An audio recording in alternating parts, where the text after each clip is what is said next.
A partir de las cenizas de la Primera Gran Guerra, Adolf Hitler intentó organizar un siniestro nuevo orden mundial, que sería dirigido por una hipotética raza de superhombres arios. Para lograrlo se sirvió de un reinado de terror como jamás el mundo había conocido. Son muchos los que opinan que los nazis reanudaron la práctica del ocultismo que había permanecido latente en Europa durante miles de años. En la actualidad existen documentos que prueban que sus creencias estaban basadas en una degeneración de antiguas tradiciones paganas, una deformación de las batallas míticas entre las fuerzas del bien y del mal, y un viaje terrorífico a un mundo regido por místicos, locos y asesinos.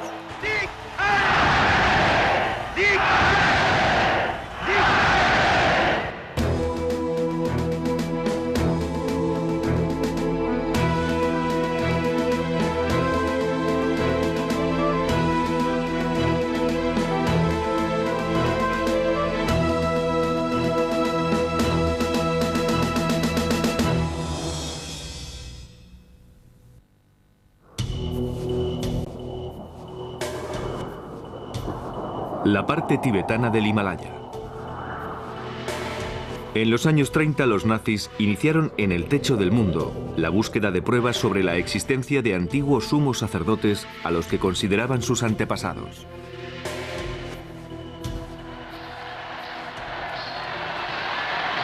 La creencia nazi en estos antepasados tenía como fundamento el establecimiento de las bases de una nueva religión en Alemania, una religión con Adolf Hitler como sumo sacerdote. Como inspiradora de la nociva cruzada de Hitler, existía la creencia de que la pureza de la sangre aria estaba siendo contaminada por las denominadas razas inferiores, y que una vez libre de elementos extraños, una nueva raza de superhombres arios gobernarían el mundo. Esta era la interpretación nazi de antiguos mitos, en un culto al creador que se remonta a miles de años en el pasado.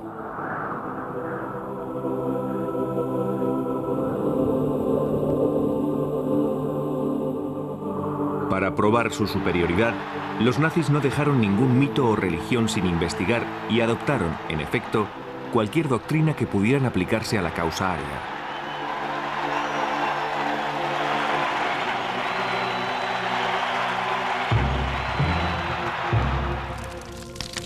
Como fundamento de esta nueva doctrina, Hitler necesitaba eliminar a las otras religiones rivales. Para conseguir el control absoluto, Hitler, además de utilizar el poder del mito, se sirvió del ritual cristiano. Su círculo de amistades, muy vinculado al ocultismo, le ayudaría a alcanzar sus metas. Entre ellos se encontraba el ayudante del Führer, Rudolf Hess, cuya correspondencia revelaba una gran devoción a la astrología y a la interpretación de las estrellas. Alfred Rosenberg, el canciller nazi de filosofía y educación que escribió el libro que explicaba los principios de la religión nazi. Joseph Goebbels, ministro de propaganda de Hitler, cuyos diarios dejan constancia del uso que hacía de los pronósticos astrológicos para planificar la guerra contra los aliados. Y Heinrich Himmler, jefe de las SS y responsable de los campos de exterminio, cuyos documentos personales revelan que fue el maestro del ocultismo del Tercer Reich y en el fondo el artífice de la nueva religión nazi.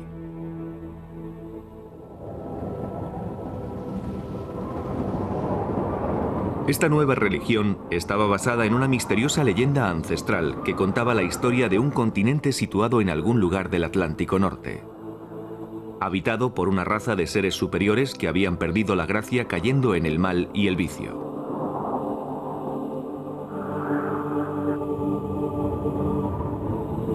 Una gran inundación borró a estos seres de la faz de la tierra.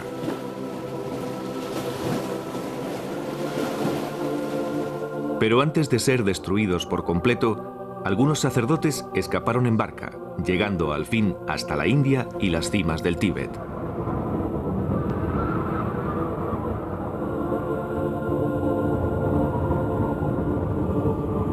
Los místicos tenían la creencia de que estos sacerdotes que lograron huir Eran el origen de la raza aria elegida por Dios, de la que descendían todos los pueblos de Asia y Europa. A ese lugar se le llamó Atlántida.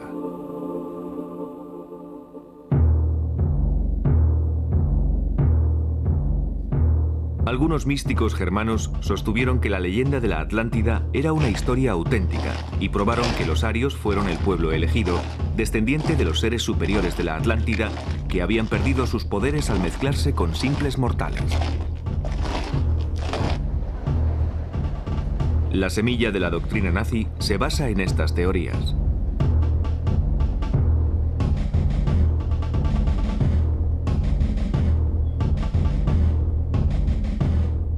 El jefe de las SS, Heinrich Himmler, un acérrimo nacionalista, fue el encargado de probar que los pueblos germánicos eran los descendientes de la raza superior aria.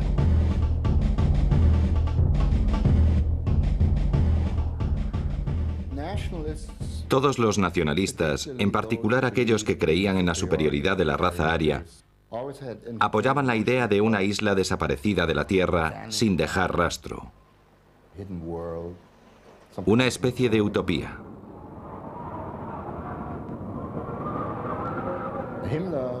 Hitler centró la búsqueda de esa raza superior en el Tíbet, la raza superior de la Atlántida, como a Hitler le gustaba llamarla, cuyos descendientes podrían aún seguir viviendo en las montañas del Tíbet. Himmler creía en la autenticidad de la misteriosa leyenda de la Atlántida, que los míticos seres superiores de aquella isla al final habían conseguido llegar desde el Tíbet al norte de Europa y que sus descendientes eran los nórdicos o razas arias. Alemania.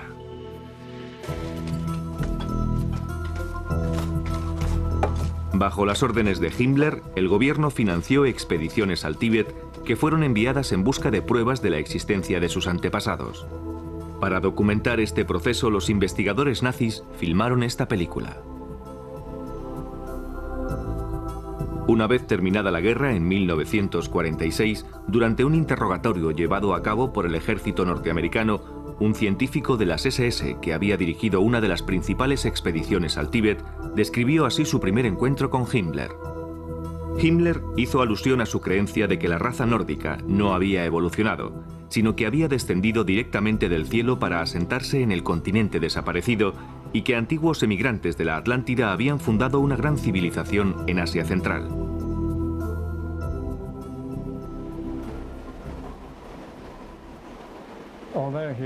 A pesar de ser muy racional en sus decisiones, Himmler también era un romántico idealista que creía con firmeza en los mitos. De lo contrario, nunca habría desperdiciado dinero, tiempo y energía enviando una expedición al Tíbet.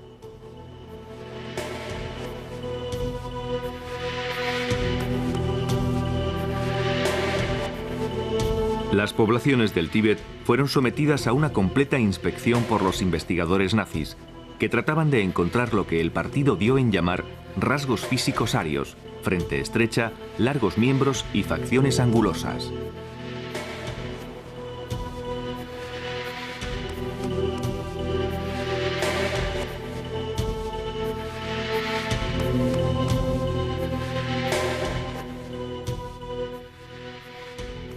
Por supuesto que esto fue en aumento hasta el estallido de la guerra. En esa época se dedicaron a realizar experimentos bastante inocentes con seres vivos. Me refiero a medir el cráneo de las personas, por ejemplo.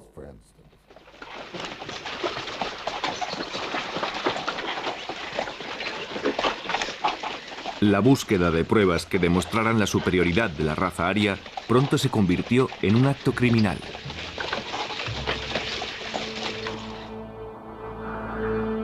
Los nazis comenzaron a sacrificar personas para experimentar con sus cuerpos.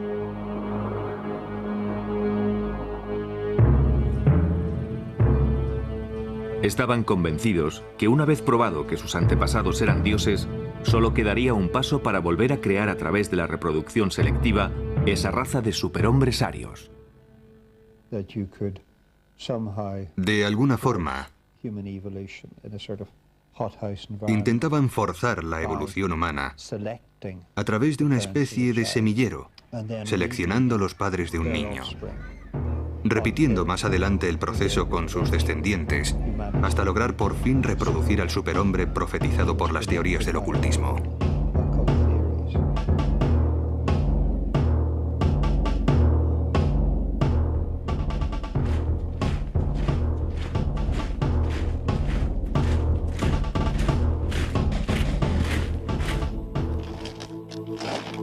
Hitler proclamó: cada 700 años la humanidad avanza un paso más.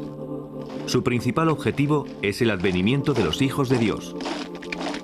Todas las fuerzas creadoras se unirían para formar una nueva especie que sería infinitamente superior al hombre moderno. Lo único que debían hacer los arios para recuperar sus poderes mágicos era volver a purificarse, logrando de esta forma restablecer su identidad original de hombres dioses.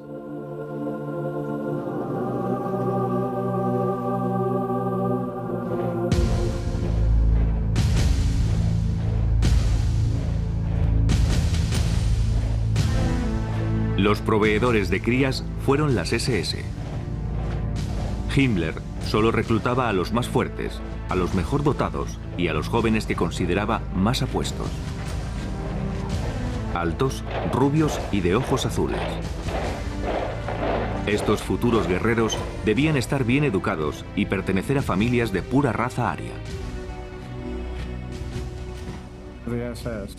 Los miembros de las SS eran por lo general guerreros bastante altos y bien dotados.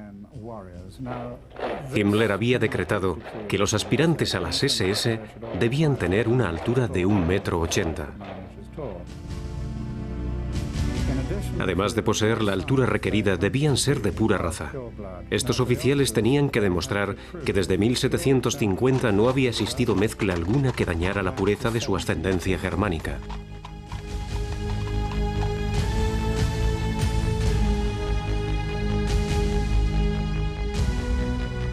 Los 3 millones de militantes que en su día tuvieron las SS de Himmler fueron animados a engendrar tantos hijos como les fuera posible, sin tener en cuenta su estado matrimonial.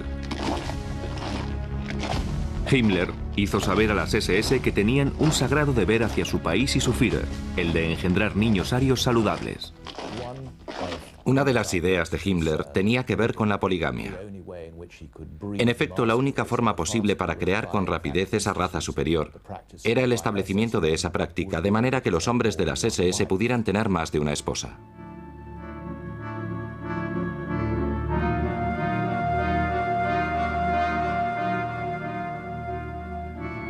En 1935, Himmler creó el programa de las SS Lebensborn, que significa fuente de vida. Este programa fue diseñado para facilitar el nacimiento, albergue y crianza de tantos niños de pura raza aria como fuera posible. El programa de Himmler fue documentado con imágenes reales que mostraban a los recién nacidos del programa de Lebensborn.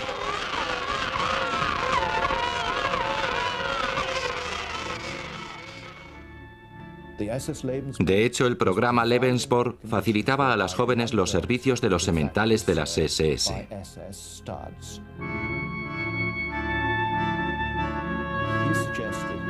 Himmler aconsejaba no renunciar a los placeres de la maternidad a las jóvenes arias alemanas que no eran capaces de encontrar novio o marido.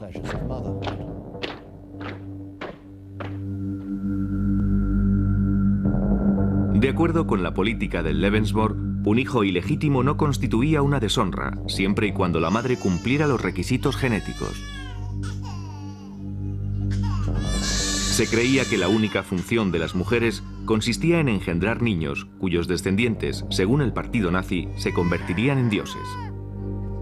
Se calcula que 11.000 niños Lebensborn nacieron entre 1935 y 1945.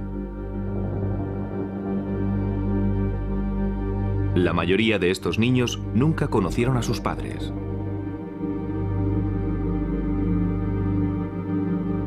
El semanario de las SS afirmaba: solo cuando el número de cunas sobrepase constantemente al número de ataúdes podremos mirar con alegría hacia el futuro. Los niños nacidos bajo el programa Lebensborn se convertían de inmediato en propiedad del Estado. Algunos fueron criados en hogares Lebensborn, mientras que otros fueron adoptados y criados por familias pertenecientes a las SS. Durante la guerra, los niños con rasgos arios fueron raptados en los países invadidos, siendo enviados a los hogares Lebensborn en Alemania. Los documentos nazis indican que solo en Polonia 200.000 niños raptados fueron a parar a los hogares Lebensborn, donde recibieron un profundo entrenamiento en todo lo referente a la cultura y mitología nazi.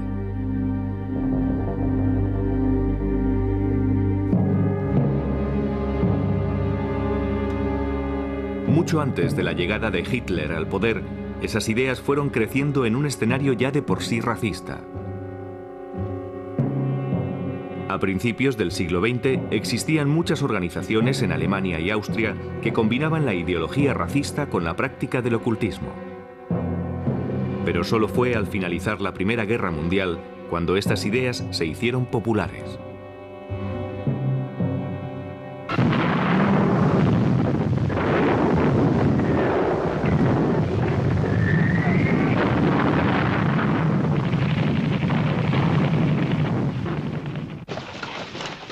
Al final de la Gran Guerra, el una vez poderoso imperio alemán había sido desarmado y se encontraba a merced de las naciones vencedoras. En las antes prósperas ciudades, los veteranos mutilados vagaban por las calles como fantasmas de otra época. Alguien que haya crecido en Berlín durante los años 20 recuerda un paisaje urbano repleto de mutilados de la Gran Guerra, carentes por supuesto de pensión o pertenencias, que sin piernas o brazos mendigaban por las calles. Era la gran miseria que reinaba en las ciudades. Millones de personas se encontraban sin empleo y la inflación era galopante. Con la recesión, el hambre y la pobreza se encontraban por doquier. He visto muchas manifestaciones antes de que Hitler subiera al poder. Enormes concentraciones causadas por el sufrimiento de la gente, el masivo desempleo que originaba la pobreza y los gritos reivindicativos como «dadnos pan, dadnos trabajo».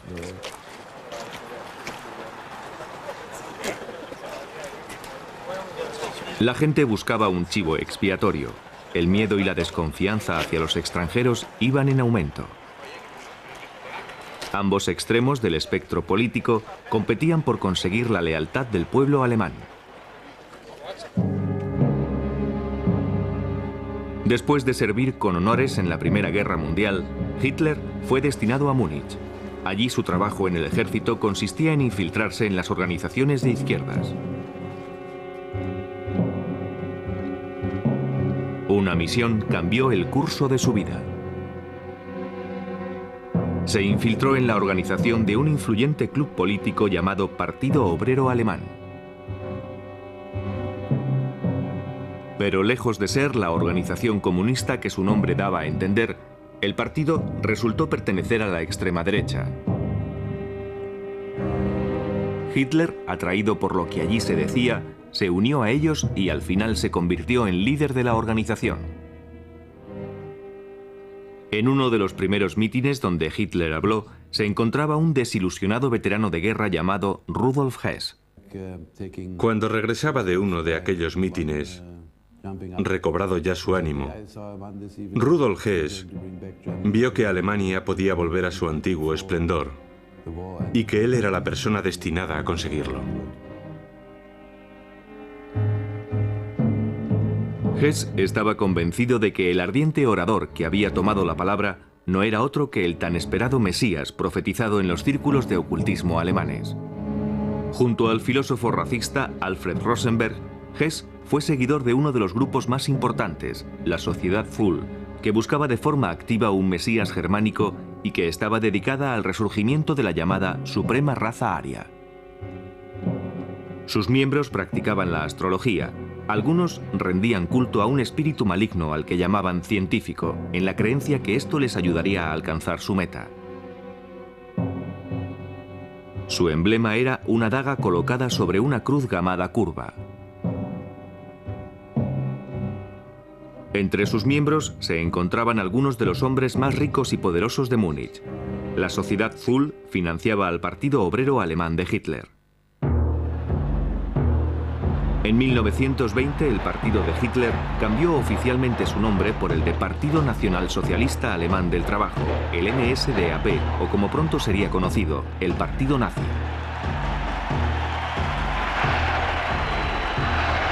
Con Hitler como líder, el partido nazi creció con rapidez, atrayendo a la gente con un delirante mensaje de miedo y vehemente oratoria.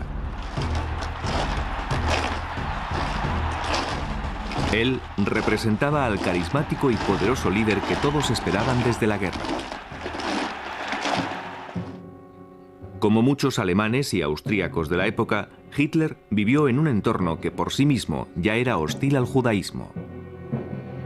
No era difícil encontrar esas ideas en publicaciones populares tales como Ostara, una revista de ocultismo declaradamente racista escrita por un renegado, además de monje retirado y místico llamado Lanz von Liebenfels. La revista Ostara sería un buen ejemplo para entender cómo Hitler pudo haber adquirido su racismo y antisemitismo, ya que incluso acudió a la editorial Lancet para obtener los números atrasados. De gran popularidad en la época, la publicación predicaba que los nórdicos, o razas arias, tenían mucho que temer de la gente cuya piel era más oscura que la suya, y señalaban a los judíos como los más peligrosos. Ostara afirmaba que los judíos estaban impidiendo a los arios ocupar su legítimo lugar como soberanos del mundo. Una lucha eterna que se remonta a tiempos bíblicos.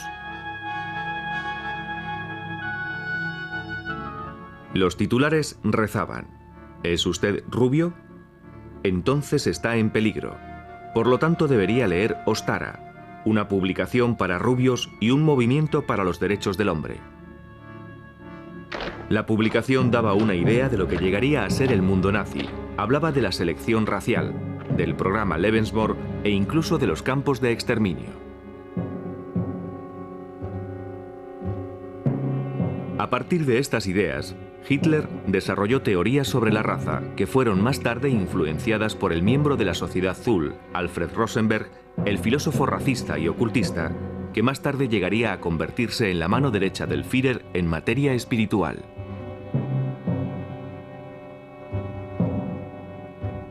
En su libro El mito del siglo XX, Rosenberg reinventa la historia germana y explica las bases del nuevo credo nazi, la religión de la sangre.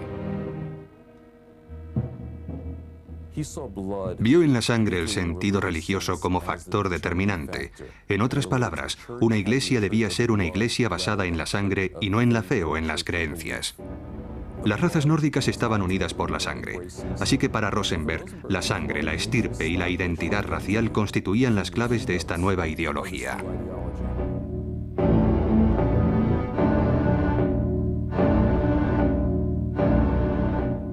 Rosenberg predicaba que la sangre era portadora del alma de la raza.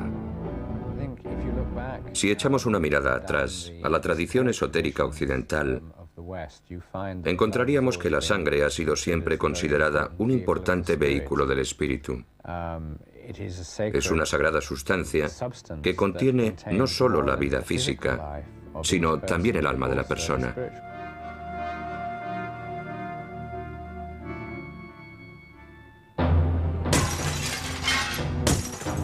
La mitología nórdica reemplazó a la Biblia cristiana como fundamento de la nueva religión nazi.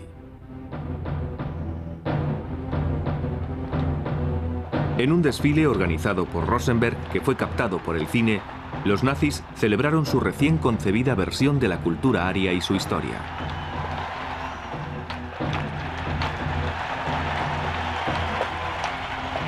Rosenberg escribió: «Hoy nace una nueva religión, el mito de la raza. La creencia de que la esencia divina debe ser defendida a través de la sangre». Hitler llevó aún más lejos la idea de Rosenberg cuando escribió: «Las antiguas creencias volverán a resurgir para ser respetadas de nuevo. El total conocimiento de la naturaleza secreta del bien y del mal eliminará el barniz del cristianismo y traerá una religión propia de nuestra raza».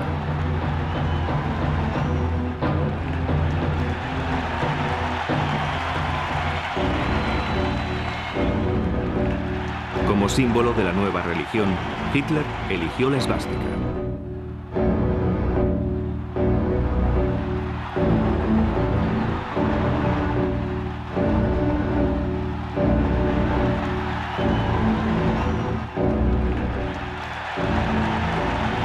A través de la historia podemos encontrar la esvástica bajo diferentes culturas a lo ancho y largo de todo el mundo. Desde tiempos remotos fue el símbolo de la buena suerte en China y en la actualidad continúa siendo un emblema religioso en el hinduismo y el budismo. Estaría presente en los escudos nazis como protección mágica y también guardaría relación con los no cristianos, en el sentido que representa el martillo de Thor, el dios del rayo y el trueno. De alguna forma, una especie de dios patriótico. Entre los vikingos, la esvástica representaba el sol ártico, adorado a través del culto pagano como portador de vida y buena fortuna. Para Hitler, la esvástica tenía un significado diferente. Escribió: "En la esvástica vemos representada la lucha del hombre ario por alcanzar la victoria".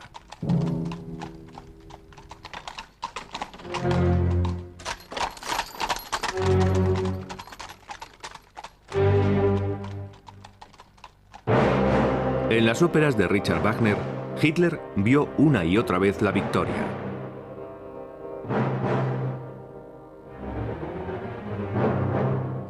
Los caballeros andantes, las aventuras épicas de tradición teutónica, la mitología nórdica de guerra y las fuerzas del bien y del mal eran tramas comunes en la cultura germánica. Wagner escribía para estas historias la voz más triunfante.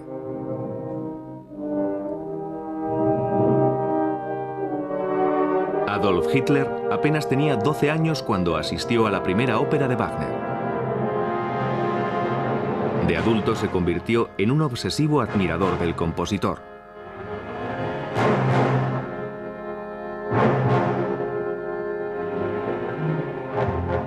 Richard Wagner fue la persona más admirada por Adolf Hitler a lo largo de toda su vida.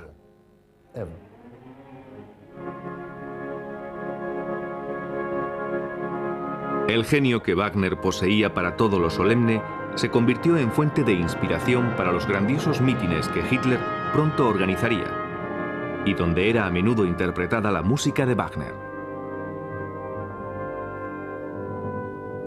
La música actuaba como si fuera una droga, eliminando por completo el intelecto, la capacidad de crítica.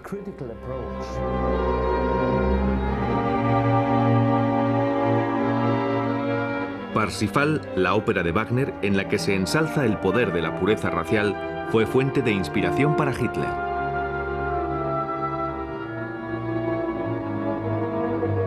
Se trata de una antigua historia épica que relata la búsqueda del Santo Grial. De acuerdo con la leyenda, el Santo Grial era una copa mística que contenía sangre sagrada y concedía poder ilimitado a quien bebiera en él.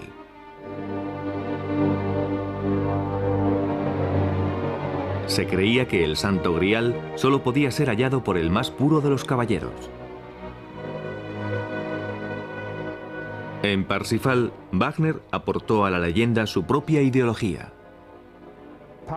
Parsifal proclamaba por un lado, y esto es muy importante, proclamaba la compasión, pero solo para los arios, para los elegidos.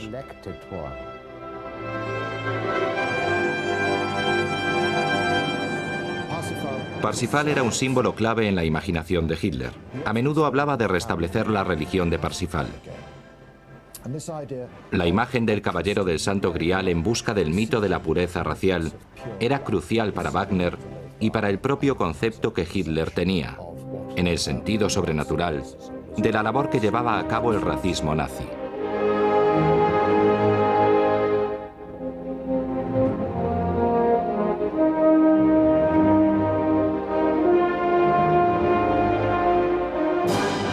En 1938, Hitler encargó su propio retrato ataviado de caballero.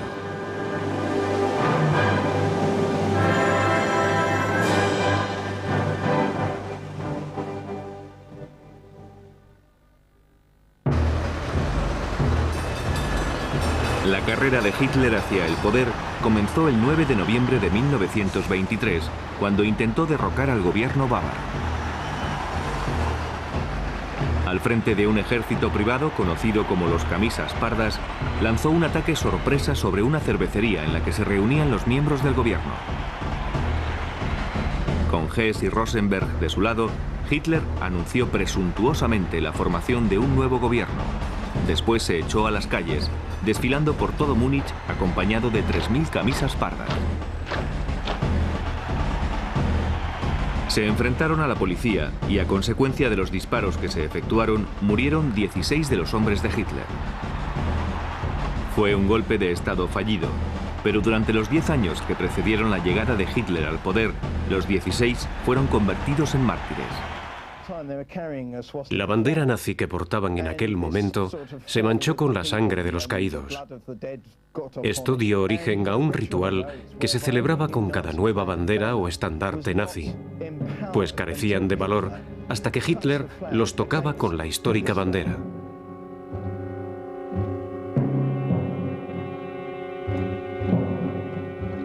La sangre nazi alcanzaba el simbólico poder sagrado, santificada de modo ritual en una ceremonia denominada la consagración de la bandera teñida en sangre.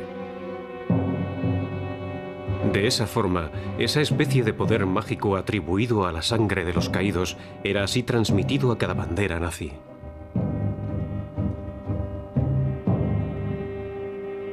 La histórica bandera era el crucifijo de la religión de Hitler y venía a simbolizar el nuevo reino. En 1933, Hitler consiguió convertirse en el Führer, el líder. Unser Führer, der Reichskanzler Adolf Hitler, hat das Wort.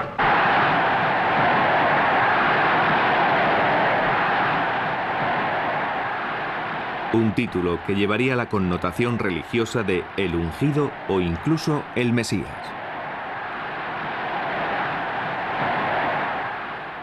Había llegado el momento para Adolf Hitler.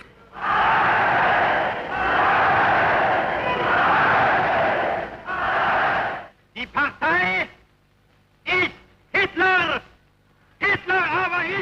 Hitler es el partido. Hitler es Alemania. Y Alemania es Hitler.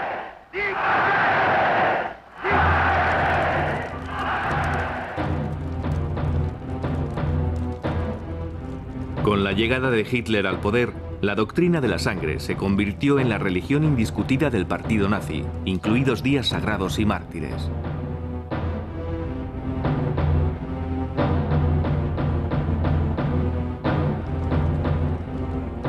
Goebbels, el ministro de propaganda nazi, organizó un ritual en honor de los 16 héroes nazis que dieron su vida por el Reich, los resucitaron y después alcanzaron la vida eterna. Goebbels aseguró que todos los alemanes participarían en el acto. La ceremonia sería radiada y se escucharía a través de altavoces situados en las esquinas de las calles de todo el país. Parte del mensaje decía: la noche de la muerte está en camino. A la medianoche el místico ceremonial representaba el nacimiento del Reich. Lucharon, murieron y salieron victoriosos. Así fue como se fundó el primer Reich.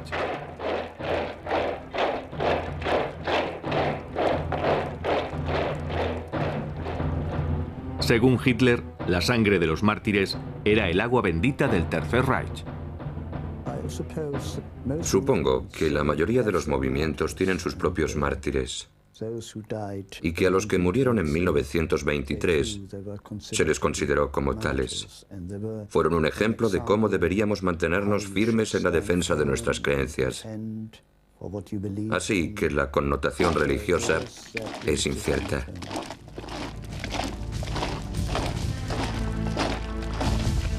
Los primeros mártires del Reich llegaron a ser conocidos como los 16 inmortales.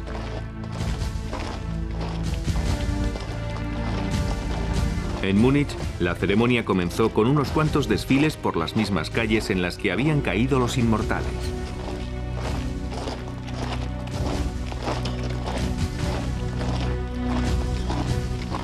A la cabeza del desfile portaban la bandera teñida de sangre.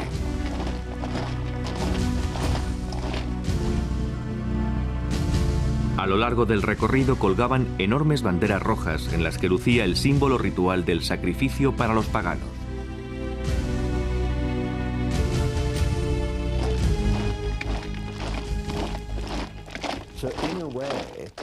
Así que, en cierta forma, podemos ver que se trata de una imitación de la procesión de Semana Santa en Jerusalén,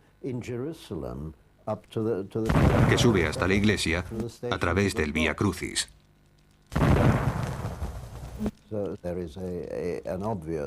Es una copia evidente de los rituales cristianos.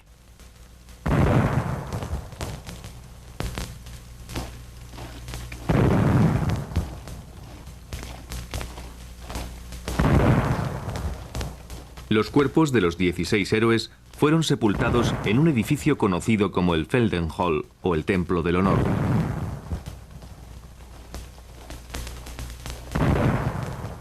El cual se convertiría en un santuario nazi.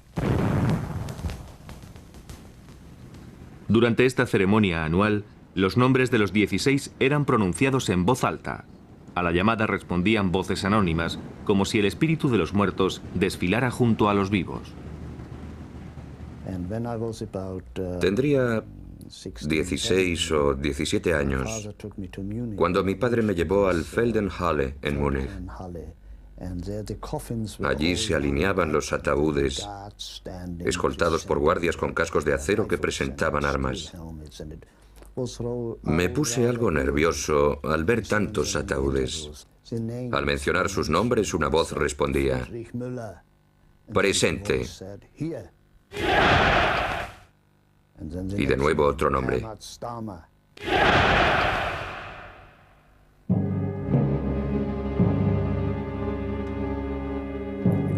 Antes de la ceremonia religiosa.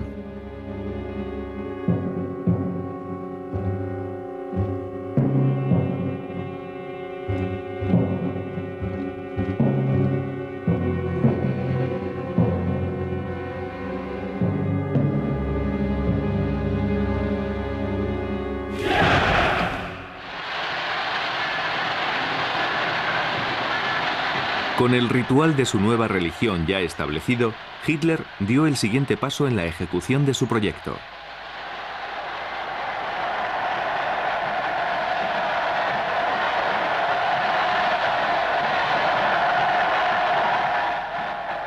Hitler escribió: «La fuerza sin ninguna base espiritual está condenada al fracaso».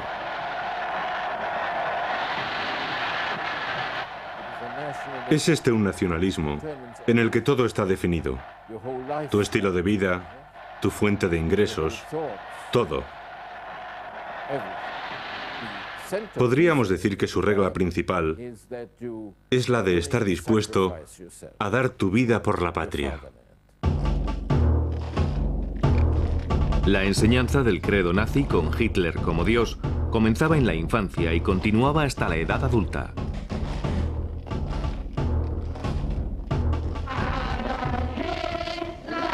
Adolf Hitler es nuestro salvador, nuestro héroe. Es el ser más noble de toda la tierra. Por Hitler vivimos. Por Hitler daremos la vida. Hitler es nuestro Señor.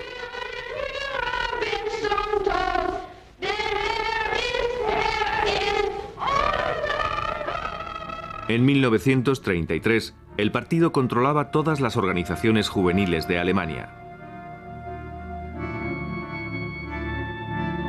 Para las chicas, la organización obligatoria fue la Asociación de Damas de Honor Alemanas, donde se las enseñaba a renunciar a sí mismas, casándose jóvenes, admitiendo que sus cuerpos pertenecían a la nación.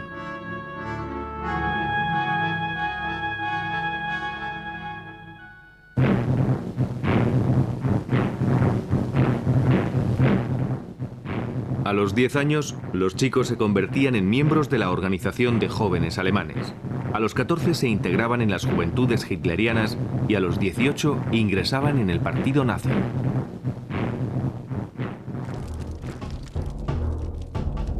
En cada etapa se les enseñaba el credo nazi del ritual sagrado de la sangre, la superioridad racial y la total fidelidad a Hitler, llevada incluso hasta la muerte. Pertenecí a las juventudes hitlerianas hasta que cumplí los 18. Nos enseñaron, y yo creía en ello, que era importante luchar por nuestro país y, si fuera necesario, dar la vida por él.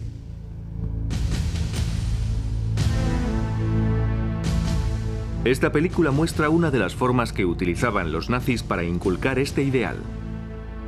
Un héroe de guerra visita un campo de las juventudes hitlerianas.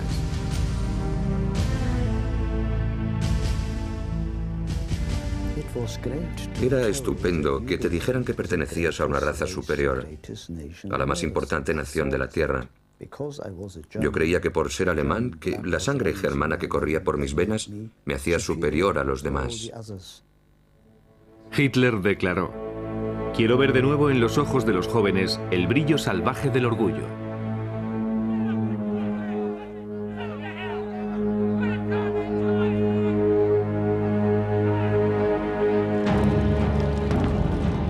Las juventudes hitlerianas coreaban la canción de la muerte. Se nos entrenó para hacer frente a los avatares de la guerra. Nuestro derecho era morir como héroes. En otras palabras, se nos decía que un joven de 17 años debía considerar que podían reclamarle ese sacrificio y que debía estar dispuesto a dar su vida por el Führer y la patria. No eras nada. Lo único que importaba era el país y la raza. A los 18 años, los cadetes se entregaban al Führer al pronunciar el juramento sagrado. Juro. Todos teníamos que repetir el juramento con el brazo en alto y la mano extendida. Servir al Führer, al pueblo y a la patria. Servir al Führer, al pueblo y a la patria, haciendo retumbar el lugar. Hasta la última gota de nuestra sangre. Hasta la última gota de nuestra sangre.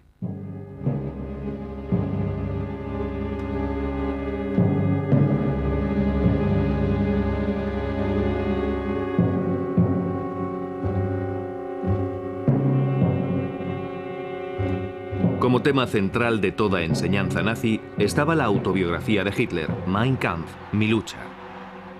En ella define la filosofía de su proyecto para 100 años de régimen nazi. Mein Kampf se convirtió en la Biblia nazi. Creía que era el libro más importante que jamás se había escrito. La Biblia no era nada comparado con él. Aún hoy soy capaz de citar sus palabras, y eso que lo leí hace más de 60 años. Junto con Mein Kampf, los principios de la religión de la sangre comenzaron a establecer las bases de la política nazi. Se promulgaron leyes de esterilización obligatoria. Incluso los arios eran investigados para detectar enfermedades hereditarias. Las dolencias, que iban desde la tuberculosis y la epilepsia hasta el alcoholismo y la depresión, eran motivo de esterilización automática. Más de 400.000 alemanes sufrieron esa suerte. Hitler pensó que impedir que las personas con retraso mental propagaran sus defectos a través de la reproducción era una exigencia lógica, y su eliminación sistemática representaba un acto de humanidad.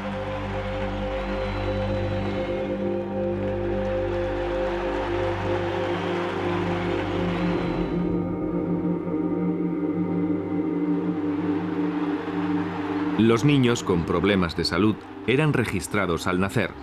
Si sus problemas persistían, los médicos nazis les administraban en secreto una inyección letal, comunicando a sus padres que habían fallecido por causas naturales. Se estableció un programa de eutanasia para las personas con minusvalías físicas o mentales. Las películas de propaganda lo presentaban como un acto piadoso, destinado a liberar a las almas del sufrimiento del cuerpo. Para 1935, Hitler ya había creado las leyes de la raza, por las que un alemán puro cometía un acto criminal casándose o incluso manteniendo relaciones sexuales con judíos. Los judíos fueron privados de sus derechos de ciudadanos.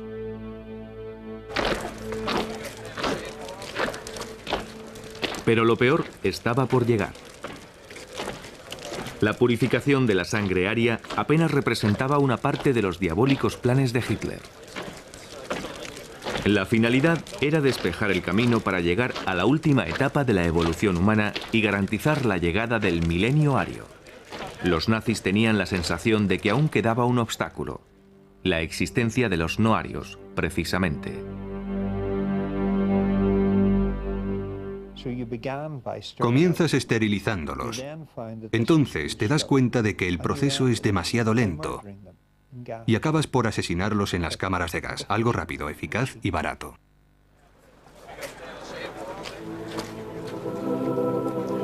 Hitler escribió: debemos tomar la más importante y difícil decisión, una bárbara medida para los desafortunados que han sido atacados por la enfermedad, pero una bendición para el futuro de sus compatriotas. Conseguir en este siglo eliminar el dolor puede y debe librarnos de milenios de sufrimiento.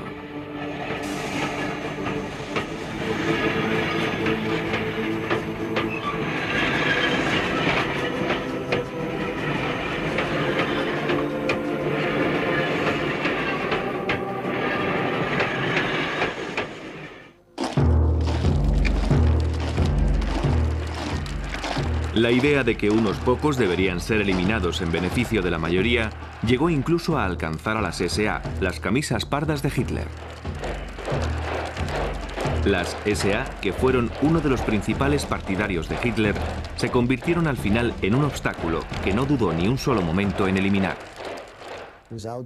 Es probable que sin las SA Hitler no habría llegado al poder, ya que eran temidos por el pueblo. Gente violenta y alborotadores callejeros que eran utilizados para actuar en las manifestaciones y proteger los mítines importantes.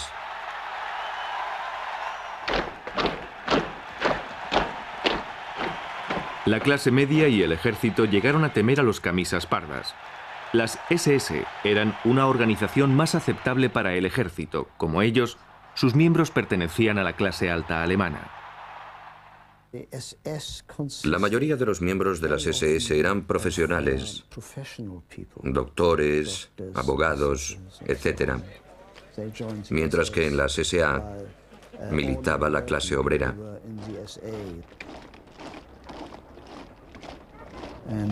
Ambas organizaciones se rechazaban mutuamente. Los militares ofrecieron su apoyo total a Hitler si éste eliminaba a las SA.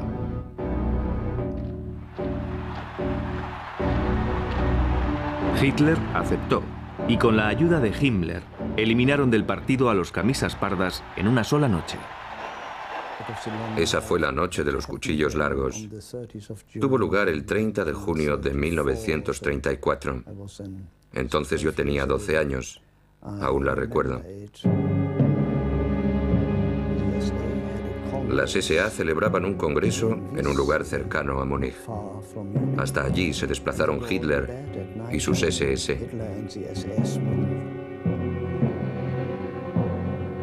Los cabecillas de las SA fueron rodeados y ejecutados con tal rapidez y rudeza que muchos murieron sin entender lo que sucedía. Se dijo que al caer, algunos seguían gritando Heil Hitler. Después de la purga de las SA, Himmler transformó a las SS en una organización militar de élite. Con el tiempo se hicieron cargo de la administración de los campos de concentración, donde los judíos y otros enemigos del Estado eran ejecutados.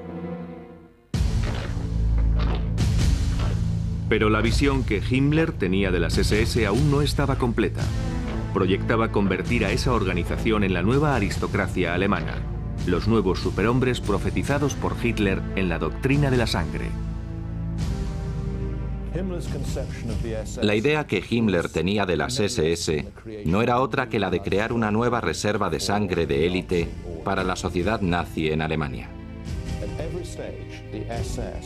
En todo momento se recordaba a las SS, que era un cuerpo de élite, cuya fortaleza y valor militar eran esenciales para su existencia. Y aún más, se les decía que de hecho eran los responsables de la supervivencia de la raza.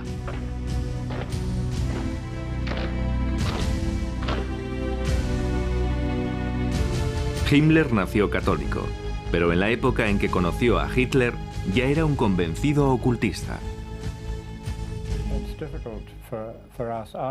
Después de tanto tiempo, nos resulta difícil comprender cómo un hombre, creyendo en Dios, se une de repente en Alemania a un maestro a un exterminador. Pero en realidad ambas cosas guardan relación, por supuesto. Lo que intentaba hacer era extirpar las fuerzas que, según él, habían corrompido a Alemania y así recuperar la pureza de sangre de los antepasados. Himmler trajo un abanico de singulares influencias al diseño de las SS, incluido el hinduismo.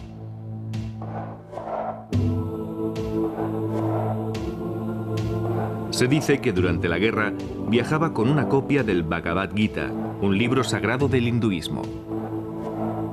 En él se relata una gran batalla que tuvo lugar en el campo de la virtud entre las fuerzas del bien y del mal. La creencia hindú en la reencarnación y su rígido sistema de castas eran del agrado de Himmler. Servía de perfecto modelo para la organización guerrera nazi que gobernaría al mundo. En la actualidad, los historiadores afirman que Himmler se creía la reencarnación del rey Hendrik, un líder germánico de la Edad Media que impidió a los eslavos invadir Alemania. Mientras los nazis se preparaban para invadir el este de Europa, Himmler creía que había llegado el momento de realizar su destino cósmico, que las SS habían regresado a la patria para llevar a cabo una simbólica cruzada.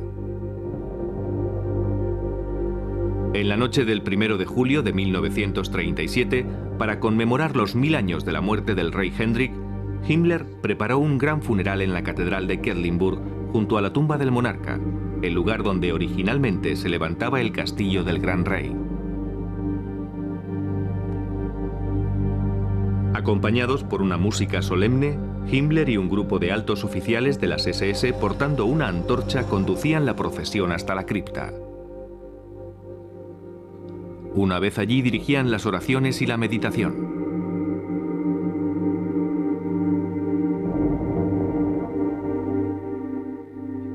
Los restos del monarca fueron colocados en un nuevo sepulcro, mientras Himmler depositaba una corona de hojas, una antigua tradición de origen pagano. Himmler elogiaba al hombre que creía haber sido en el pasado.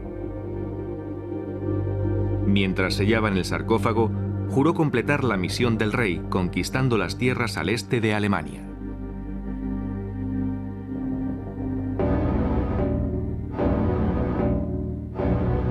Himmler creó las SS siguiendo el modelo de la Orden de Caballeros Teutónicos del siglo XIII, que mataban y esclavizaban a los pueblos conquistados.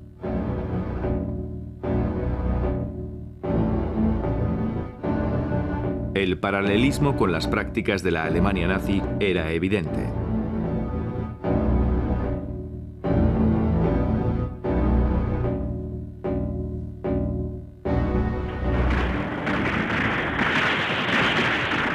El jefe de las SS intentó reinstaurar el régimen feudal en el que habían vivido los caballeros teutónicos.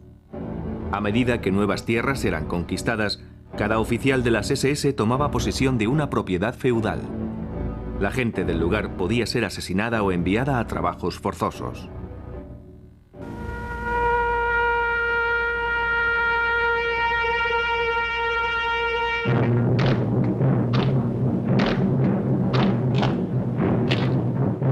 Al estilo de los caballeros teutónicos, Himmler transformó una serie de antiguos castillos en centros de entrenamiento de las SS, tanto militares como religiosos.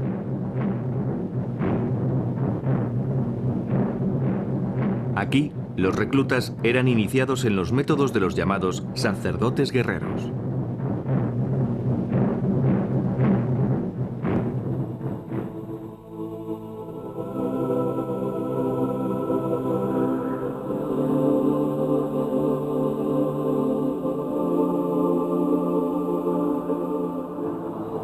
En 1934, Himmler eligió para sí el castillo de Babelsberg,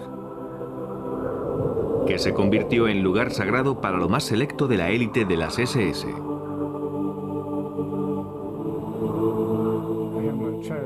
Himmler eligió Babelsberg siguiendo las recomendaciones de su consejero espiritual, quien le había dicho que en aquel punto mágico Alemania ofrecería la mayor resistencia a un ejército venido del este, y que allí tendría lugar una gran batalla en la que las hordas enemigas serían derrotadas. Himmler tenía grandes planes para su castillo medieval de Babelsberg. Para ello, necesitaba una enorme cantidad de obreros. Para garantizar un suministro suficiente de esclavos, hizo construir un campo de concentración cerca de allí. Desde 1939 hasta 1945, 4.000 prisioneros trabajaron en el castillo de Himmler. Cerca de un tercio de ellos perdieron la vida mientras trabajaban en él. Al ver los planos, los apuntes y los modelos en miniatura que se fabricaron, uno se admira del extraordinario parecido que guarda el reconstruido castillo de Babelsberg con el Vaticano en Roma. Babelsberg fue construido en forma de triángulo con 3 torres en las esquinas. Sobre este diseño básico, Himmler planeaba construir una gran colonia. El pueblo había sido derruido y saneado. En su lugar construyeron un enorme emplazamiento con espacios interconectados, barricadas, torres y muros divisorios en forma circular que se extendían sobre una amplia zona. El conjunto era una especie de Vaticano de las SS.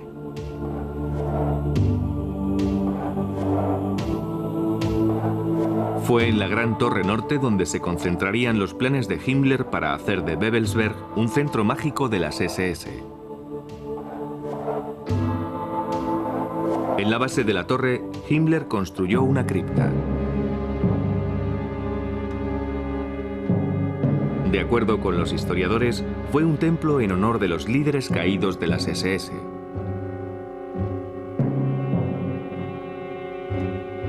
La curvatura del techo creaba una especial acústica y en el centro de la sala ardía una especie de llama sagrada.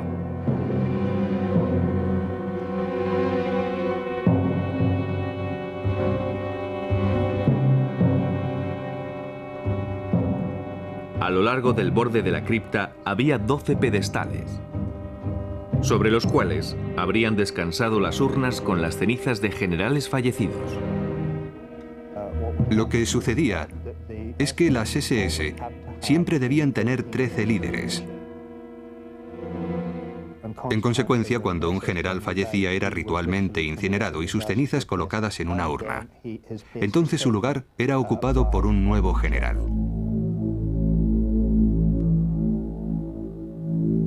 En la leyenda, el rey Arturo reunió a los 12 mejores caballeros en una gran sala. En la versión de Himmler, se creó la Sala de los Líderes Supremos de las SS, situada en una sala sobre la cripta. En ella podía reunirse con los 12 altos oficiales de las SS. Una enorme roseta adornaba el piso. Esa radiante figura estaba hecha con signos del antiguo alfabeto nórdico. Himmler trató de construir una réplica de la capilla del Grial que aparece en la leyenda del rey Arturo.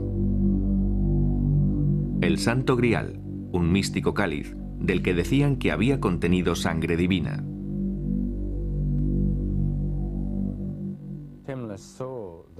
Himmler vio al Grial como un objeto pleno de esoterismo o poderes ocultos y creía que la posesión de ese objeto les permitiría ganar con facilidad la guerra. Para Himmler, la sangre divina del Santo Grial no era otra cosa que pura sangre aria y creía que poseía poderes mágicos. Su consejero más cercano sobre el Grial fue el arqueólogo Otto Rahn. Obsesionado a su vez con la leyenda del Grial, Rahn creía que había sido escondido en las cuevas del sur de Francia. Himmler se sintió atraído por los conocimientos de Rand sobre el ocultismo y su larga búsqueda del Grial.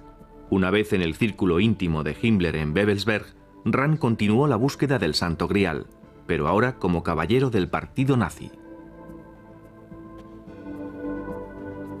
Himmler financió en persona las expediciones de Rand, algunas de las cuales se centraron en una región próxima a Montsegur en el sur de Francia.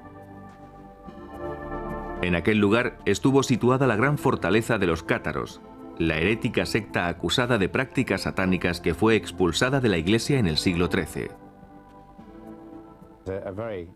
Allí existía y aún existe una arraigada creencia que decía que los cátaros eran poseedores del secreto del Santo Grial y que justo antes de la caída del Consejo de Montsegur, 3 caballeros de la Orden de los Cátaros escaparon por la muralla, llevando consigo algo de gran valor.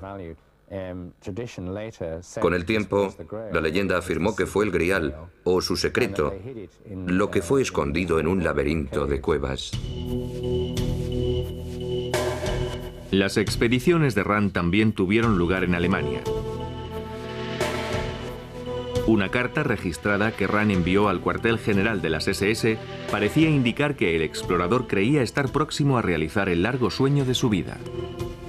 Para que mi trabajo tenga éxito, debo inspeccionar en persona el lugar. En primer lugar, debo ir a las ruinas de Wildenberg, el castillo alemán del Santo Grial. En este momento se llevan a cabo las excavaciones. Heil Hitler.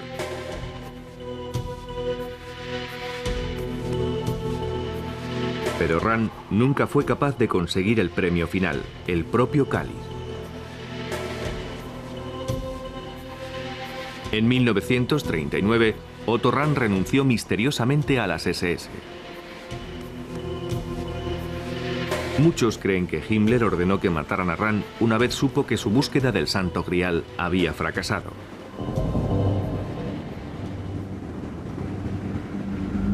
Dos meses más tarde fue encontrado muerto en los Alpes austríacos. La causa de su muerte sigue siendo desconocida.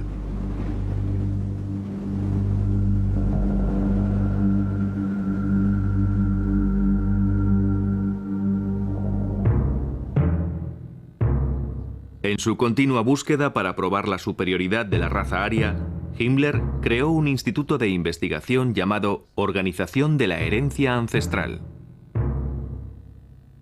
Además de llevar a cabo experimentos médicos con seres humanos y verificar linajes para proteger la pureza racial, la misión de esta organización consistía en recuperar e interpretar ritos ocultos, antiguas leyendas germánicas y tradiciones paganas.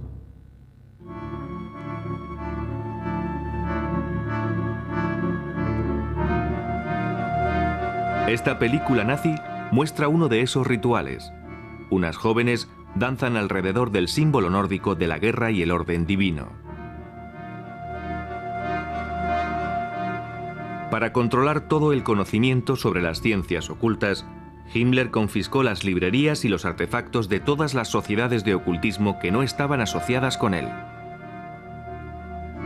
incluidas las sociedades secretas, tales como la masonería, que los nazis tachaban de organización secreta creada por los judíos para conspirar contra el pueblo alemán.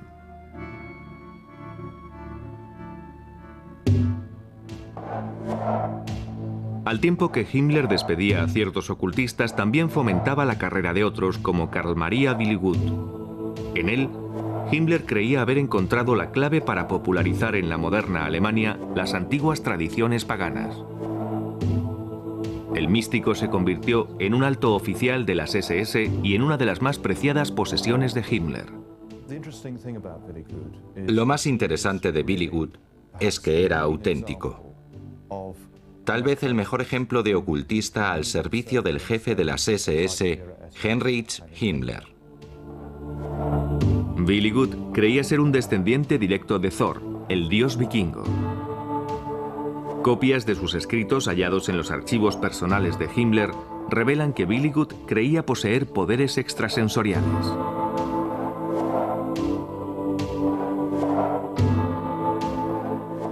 Un documento titulado Los 9 Mandamientos de Dios estaba firmado por Billigud y visado por Himmler.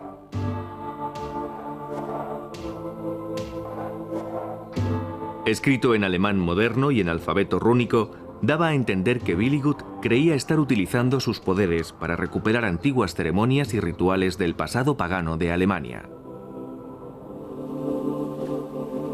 De acuerdo con una leyenda nórdica, el alfabeto rúnico utilizado por Willigut fue entregado a los hombres por Odín, el dios supremo de la mitología vikinga.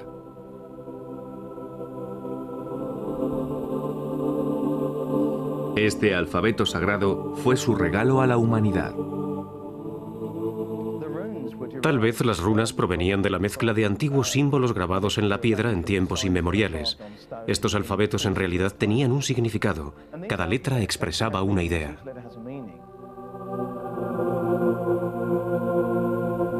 La runa Agal ofrecía al portador protección del enemigo. La runa Odal, especial relación con el clan o la tribu. La runa Tyr, victoria y orden mundial. La runa Sig, el sol o la energía triunfadora. Estos símbolos aparecían en todo el mundo nórdico en objetos tales como lanzas, escudos y sobre los barcos vikingos. Alfabeto de antiguos magos y sacerdotes, las runas eran consideradas herramientas místicas para decir la buena aventura, deshacer encantamientos e invocar a los espíritus mágicos. Interpretar las runas era equivalente a leer el tarot. Se echaban y se leía la particular combinación que las runas habían formado. Esta práctica fue considerada un extraordinario y poderoso método mágico. Como guerreros de élite germanos, a los miembros de las SS se les enseñó a interpretar las runas. Una fotografía que se salvó de la guerra muestra a un oficial de las SS en una pizarra enseñando las runas a una clase de reclutas. Muchas organizaciones del Tercer Reich tenían sus propias runas. Por supuesto también las SS, que utilizaban la doble runa Sig, tal vez la más conocida. Esas misteriosas figuras lucieron en las sombreras y en el casco de los uniformes de las SS. Las juventudes hitlerianas utilizaban una sola runa, Sig. Estos antiguos símbolos místicos estaban presentes por doquier.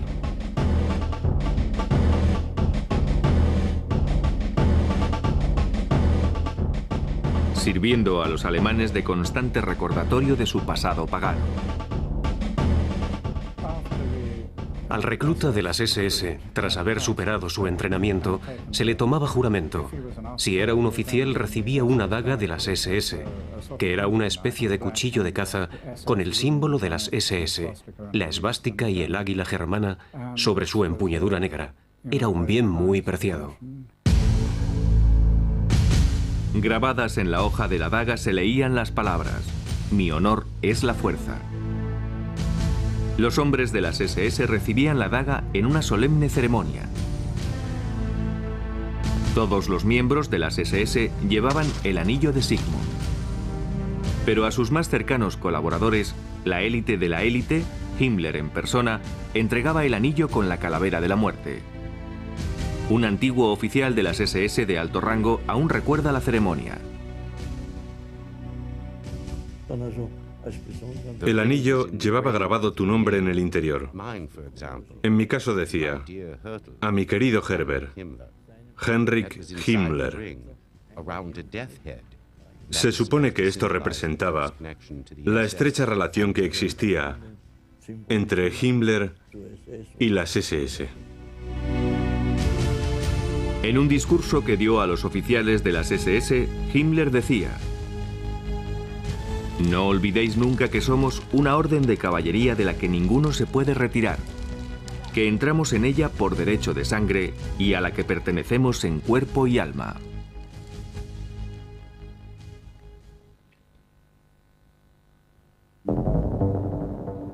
Siguiendo las antiguas tradiciones paganas germánicas con las influencias propias de su educación católica, Himmler invadió las ceremonias familiares de las SS desde el nacimiento.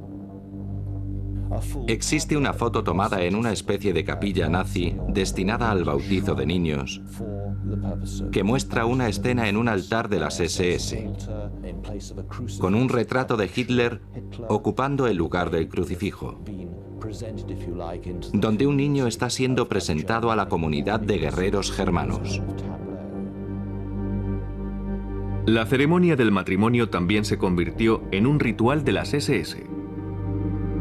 Al estilo de las antiguas tribus germánicas, los oficiales de las SS hacían el papel de líder del clan, presidiendo el matrimonio.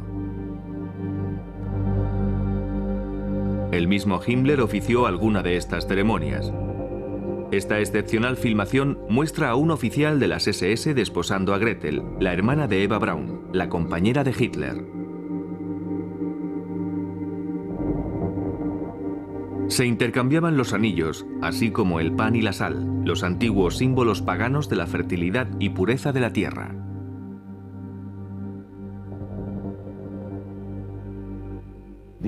Estas ceremonias rituales tenían lugar para implicar a la comunidad pagana a la que pertenecía cada miembro de las SS y su pareja.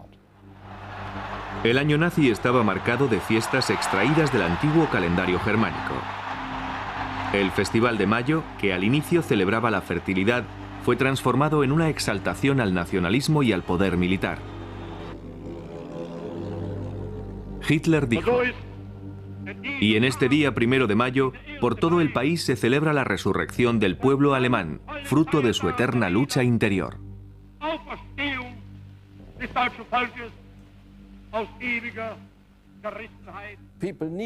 La gente necesita enmarcar el año con fiestas. Así que trataron de sustituir las celebraciones paganas por las cristianas. Después incluyeron las antiguas fiestas paganas, el solsticio de verano, el de invierno, en fin, todas esas, y las adaptaron a sus necesidades. Los nazis comenzaron incluso a restaurar antiguos templos paganos, como Steinstein, que estuvo dedicado al dios del sol.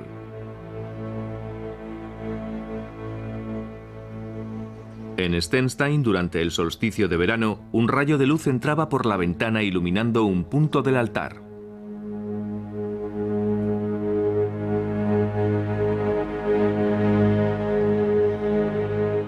Aunque Steinstein fue un lugar sagrado para las tribus germánicas, estaba lejos de ser considerado uno de los extraordinarios templos dedicados a observar el movimiento del sol. Sin embargo, Himmler estaba convencido que era una prueba de la superior inteligencia de los antiguos sacerdotes germánicos. En la Alemania nazi, la celebración del solsticio de verano se convirtió en rito de moda. Según la tradición, esta celebración era una fiesta dedicada a la vida y a los poderes del sol.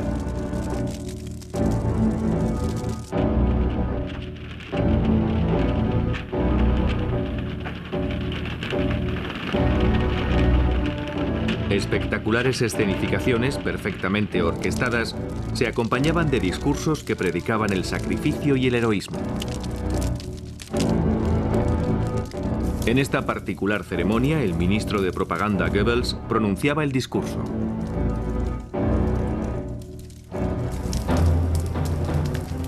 En el tiempo antiguo, la ceremonia de las hogueras simbolizaba el regreso del sol. En la Alemania nazi, significaba un tributo al Führer.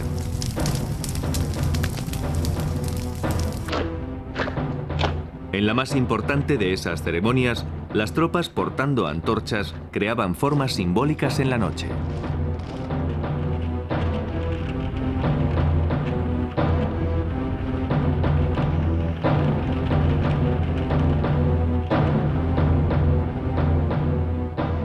Al finalizar el año, durante la larga noche del solsticio de invierno, se honraba a los caídos por Alemania.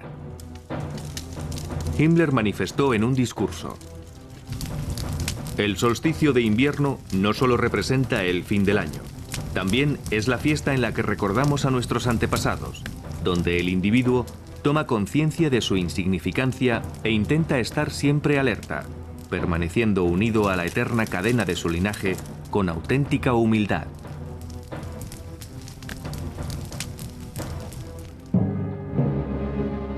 El calendario de fiestas culminaba con la gran manifestación de Nuremberg. Allí el juramento entre el partido y el pueblo era renovado año tras año.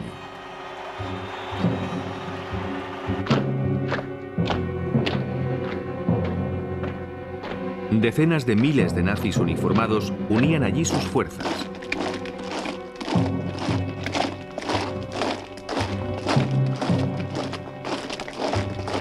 Las fiestas duraban una semana y estaban organizadas para atraer a las masas a un espectáculo de poder absoluto. Todas las religiones tienen sus propias ceremonias. Los nazis tenían la suya, el ritual de las masas.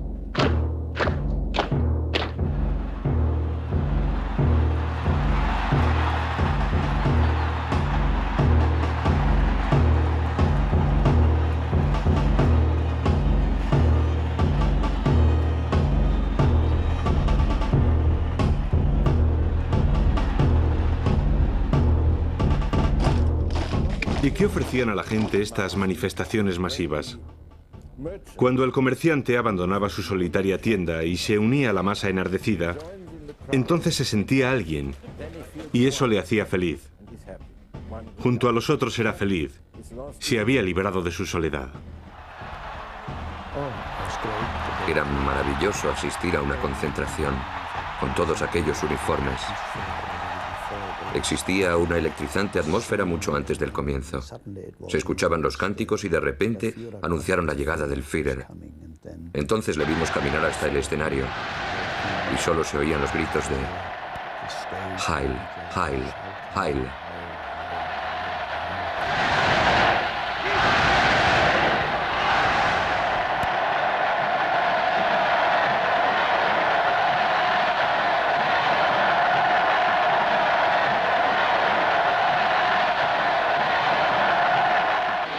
Al tiempo que el delirio nazi iba extendiéndose por toda Alemania, Hitler dejaba claro lo que esperaba de la nación.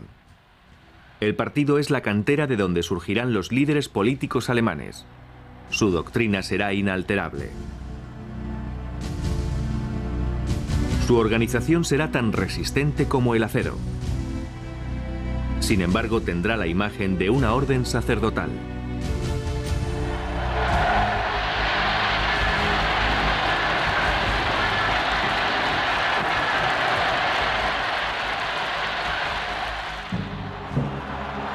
Las manifestaciones masivas nazis estaban orquestadas a la perfección para crear un ambiente emocional irresistible que recordara el fervor religioso.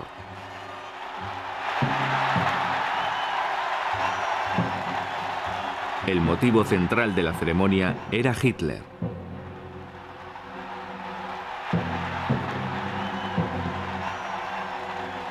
Todo había sido preparado para hacer que Hitler pareciera una divinidad.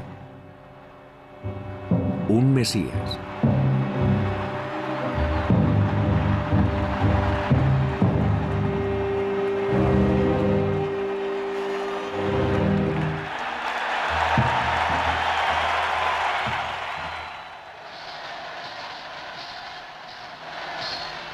Habiéndose ganado el indiscutible favor del pueblo, Hitler estaba ahora preparado para dominar el mundo.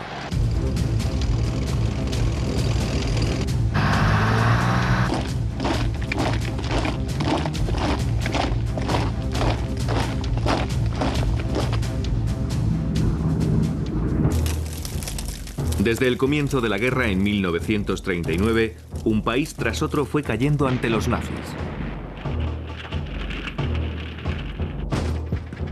Sin embargo, las cosas cambiaron al llegar el invierno de 1942 y los nazis comenzaron a sufrir algo que creían imposible: la derrota. A medida que los esfuerzos nazis se hacían más desesperados, recurrieron al uso de las ciencias ocultas en investigaciones y ceremonias e incluso en la toma de decisiones militares. Algunos miembros del comando naval alemán estaban convencidos de que los aliados se servían de las fuerzas místicas para vencer a Alemania.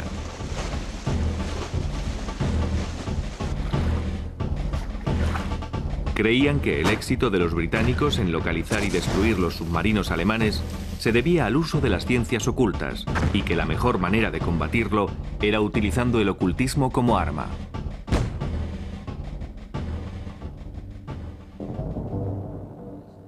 Esto llevó a Himmler a establecer un instituto secreto dedicado a la antigua práctica de adivinación por el péndulo.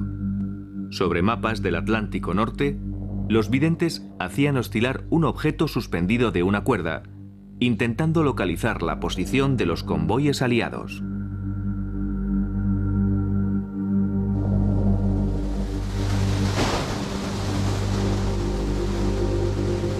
Las misiones de los submarinos eran preparadas de acuerdo con los resultados.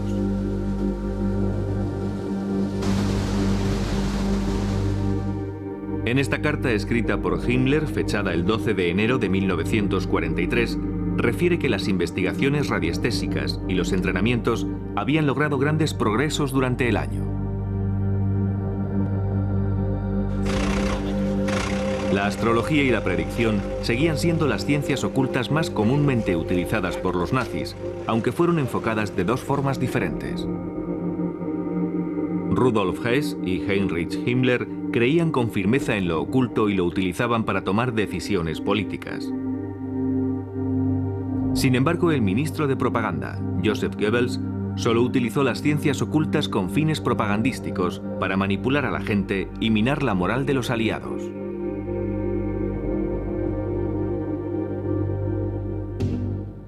Goebbels pronto se dio cuenta de la existencia de una gran fuente de conocimiento místico, las profecías de Nostradamus, uno de los más famosos visionarios de todos los tiempos.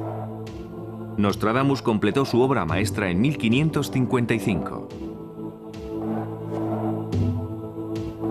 El libro hace sutil referencia a una crisis que tendría lugar en Gran Bretaña y Polonia en 1939, el año que los nazis invadieron Polonia.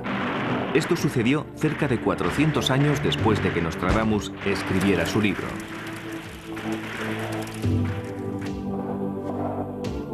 Para Goebbels, Nostradamus era una perfecta herramienta de propaganda, cuyo trabajo podría ser interpretado como la predicción de una gran victoria en el futuro de Alemania.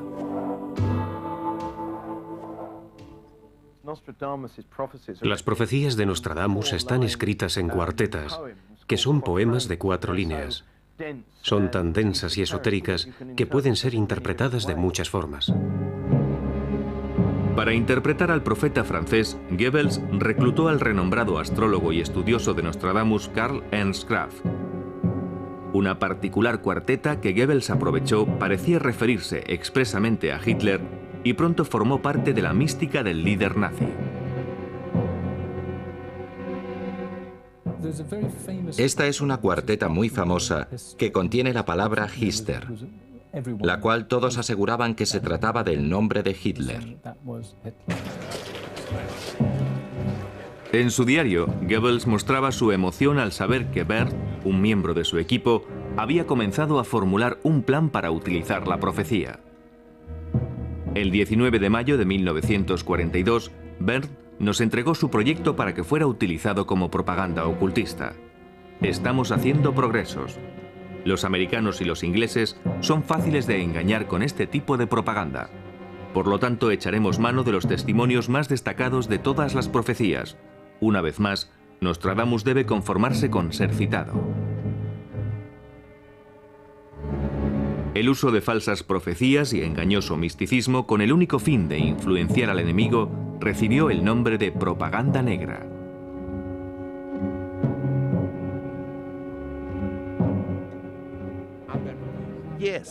Sí, se imprimieron octavillas con las profecías de Nostradamus y las repartieron por toda Francia. En ellas se decía que si Francia no capitulaba sería destruida.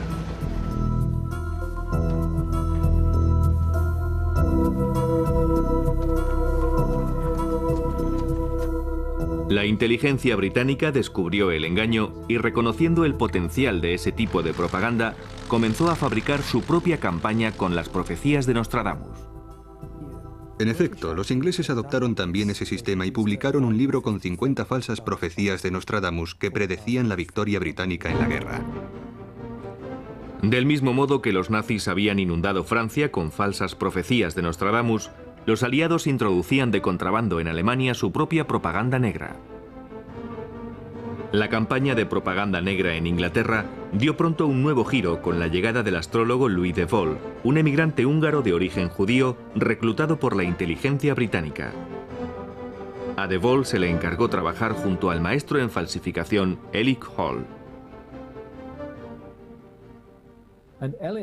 La principal habilidad de Elick era la de falsificador, es decir, falsificando documentos, revistas, las cuartetas de Nostradamus.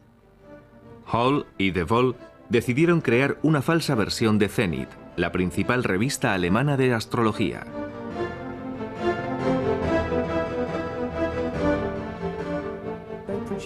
En 1943 editaron 2 números de la revista en los que intentaban con sus pronósticos minar la moral de los alemanes. Por ejemplo, decían: tened cuidado con el 30 de junio, el aniversario de la noche de los cuchillos largos. La trama que estaba tras ese pronóstico consistía en implantar en la mente de los alemanes la idea de que las SS podían ahora ser desleales a Hitler.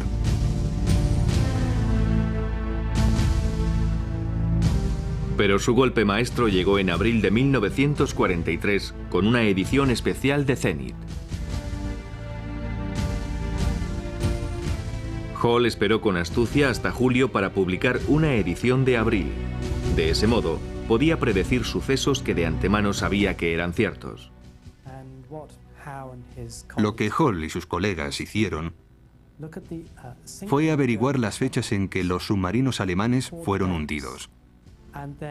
Y al publicar la edición de abril, esas fechas parecían ser predicciones. La inteligencia británica creía que si estas predicciones llegaban a manos de los reclutas en los submarinos alemanes, el resultado sería una pérdida de moral e incluso hasta podían llegar a sublevarse.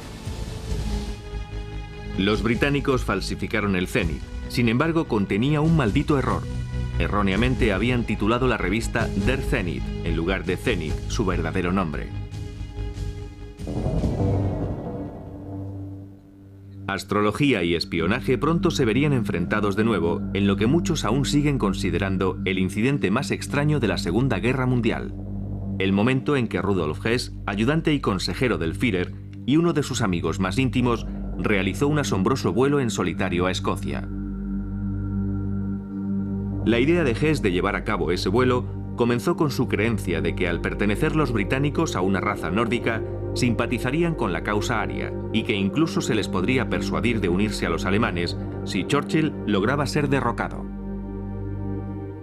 Uno de los mentores de Hess, Karl Haushofer, reforzó su ideal al contarle un sueño que había tenido.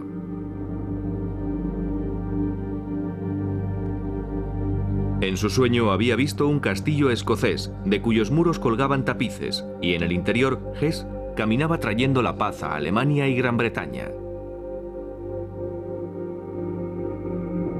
Además de esta profecía, la astrología también jugó un importante papel en su decisión de efectuar el vuelo. Probablemente Rudolf Hess y Himmler fueron los 2 líderes nazis que estuvieron más interesados en la astrología. La defendían incondicionalmente. Ernst Schulte Stadthaus, astrólogo y amigo personal del ayudante del Führer, leyó en el horóscopo de Hess una favorable disposición de los planetas. El 10 de mayo de 1941 se produjo un importante alineamiento astronómico. 6 planetas estaban en Tauro y había luna llena en Escorpión, justo en el lado opuesto del zodiaco. De acuerdo con la tradición astrológica, ese tipo de alineamiento puede producir importantes cambios en los acontecimientos. En consecuencia, no era descabellado pensar que el 10 de mayo de 1941 podía darle un giro a la contienda. Siempre han existido dudas sobre si Hess voló a Escocia basándose en consejos astrológicos. Sin embargo, hace poco se han hallado unos documentos que Hess escribió desde su confinamiento en Inglaterra, incluida una carta dirigida a su madre, donde le pide que legalice 2 documentos: un registro del sueño de Karl Haushofer y la lectura de su horóscopo por Schulte Strathaus.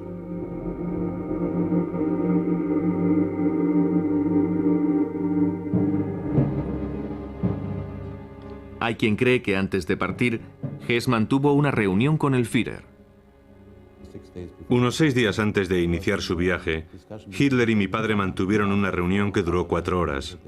Nadie sabe de lo que hablaron, pero alguien comentó que al salir de la habitación, Hitler llevaba cogido a mi padre por el hombro, mientras mi padre le decía: «Siempre has sido un tipo muy testarudo. Esa es una despedida amistosa».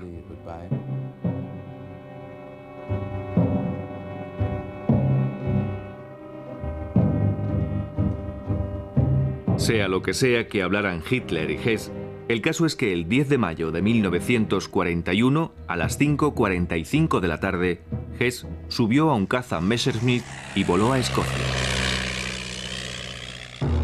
Tenía planeado reunirse con el duque de Hamilton, a quien había conocido por medio de Karl Haushofer.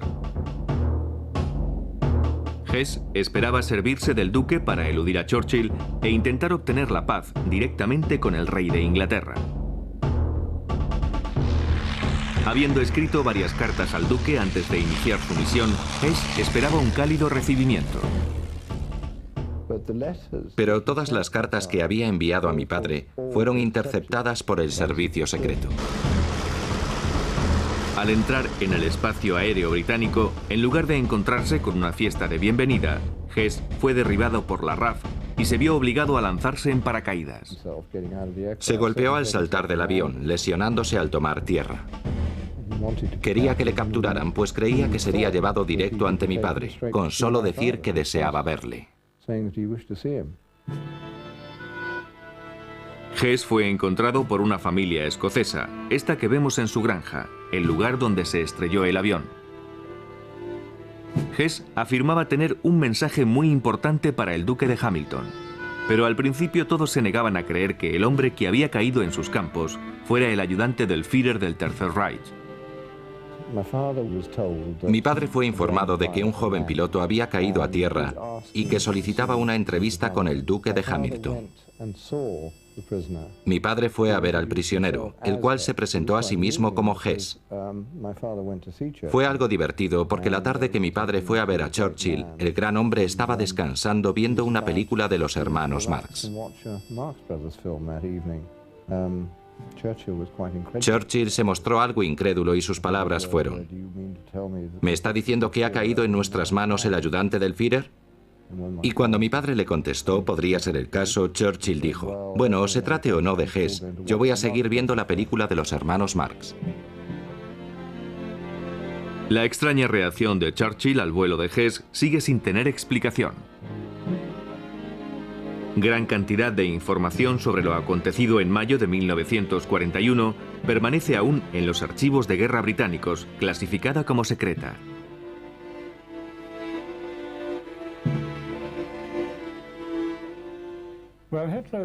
La reacción de Hitler al vuelo de Hess constituyó una de sus mejores actuaciones. Hizo una gran representación. Se mostró sorprendido, conmocionado, horrorizado y todo lo demás.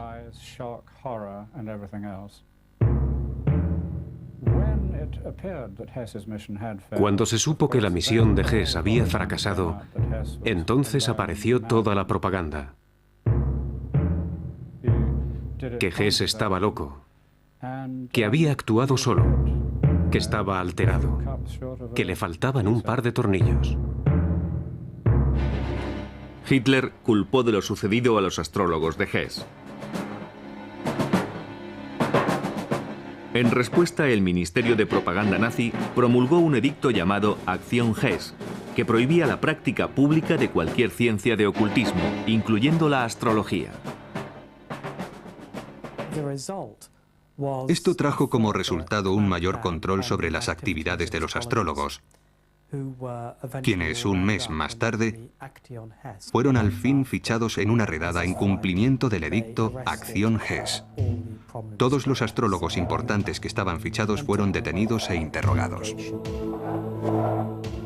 Karl Kraft, el hombre que proporcionó a Goebbels una de las más importantes interpretaciones de Nostradamus, así como una impresionante cantidad de aciertos en los pronósticos astrológicos, sufriría como castigo la pena capital, según se supo por un colega suyo. Edward Kalick fue un prisionero político que hizo amistad con Kraft durante su estancia en un campo de concentración. Me dijo: Edward, tú sobrevivirás, pero a mí me matarán, porque conozco demasiados secretos. Le trasladaron a Buchenwald y al partir me dijo: allí es donde me matarán, y allí le dieron muerte.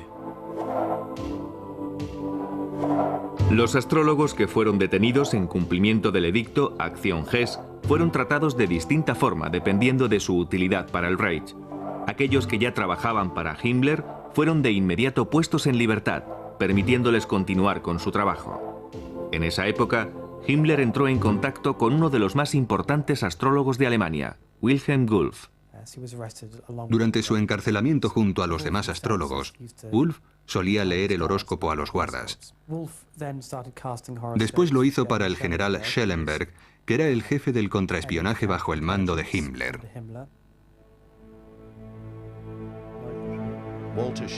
Walter Schellenberg era el jefe del servicio secreto político, parte integrante de las SS. Era mi superior y mi amigo.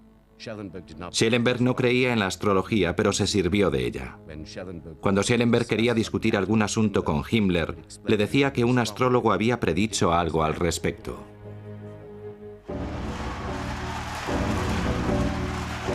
En 1943, Wulff predijo que el 20 de julio de 1944, Hitler sobreviviría a un gran peligro, que caería enfermo en noviembre de 1944 y que moriría misteriosamente antes del 7 de mayo de 1945.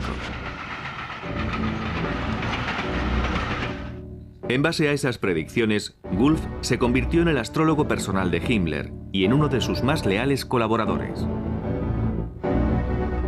Todas esas predicciones tuvieron lugar.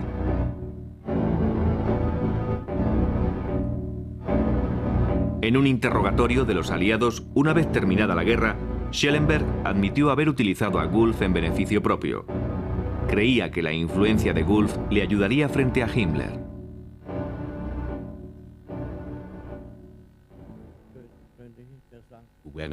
Durante el proceso de Nuremberg, mientras estuve en prisión con Schellenberg, aún hablábamos de ello.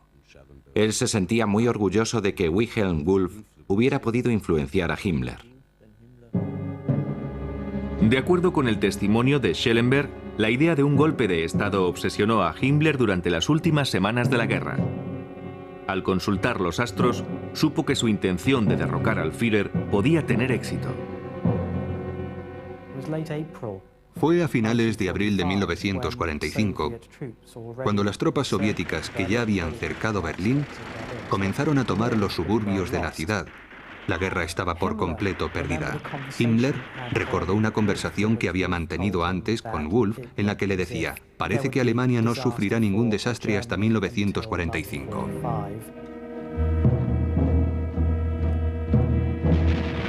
Al leer la carta astrológica de Hitler, Wulff observó que la disposición de los astros indicaban su caída.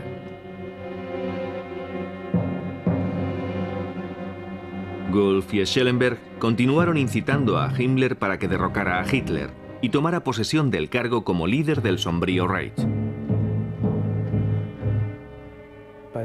Tanto Schellenberg como Himmler intentaron ganarse el favor de los aliados.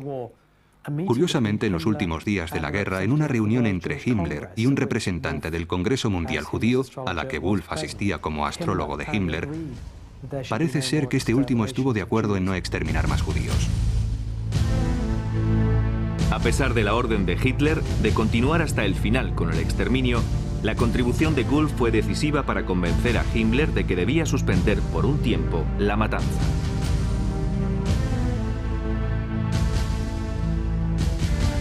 Habiendo tomado esa decisión, parecía que Himmler estaba dispuesto a dar el golpe de Estado. Pero al final, el temor y su lealtad al Führer le impidieron hacerse con el poder.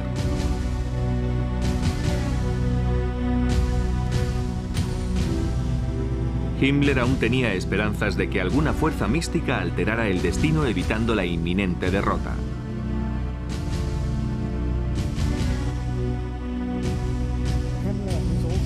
Himmler estaba muy interesado en el paralelismo que existía entre lo sucedido a mediados de los 40 y los anteriores periodos históricos. Himmler recordaba que durante la pasada Gran Guerra Alemana contra Rusia, se decía que la fortuna había cambiado al morir la zarina Elizabeth. En abril de 1945, falleció el presidente Roosevelt. Y Himmler lo tomó como una señal de que la historia estaba a punto de repetirse y que Alemania saldría victoriosa de la guerra.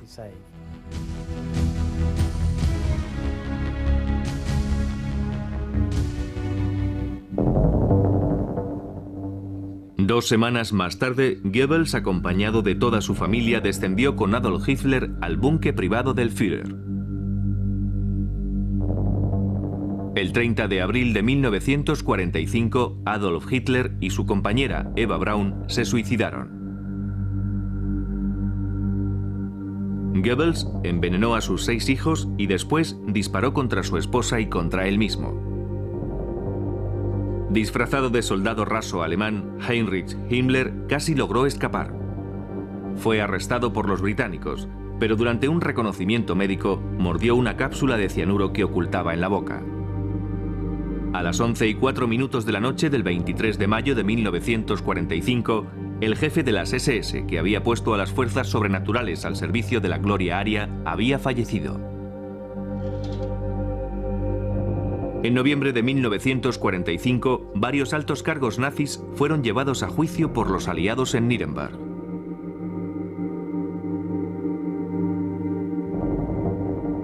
Rudolf Hess fue sentenciado a cadena perpetua. Murió a la edad de 93 años. El ocultista Alfred Rosenberg fue encontrado culpable de crímenes contra la humanidad y ahorcado en octubre de 1946. El Tercer Reich, que debía haber durado más de 1000 años, terminó apenas pasados 12.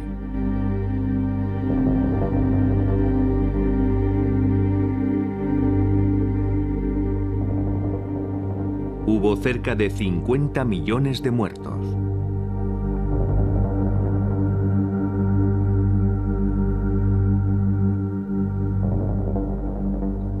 Irónicamente, entre ellos se encontraba la primera generación de la llamada raza superior de Hitler, que debía haber engendrado las siguientes generaciones de superhombres arios.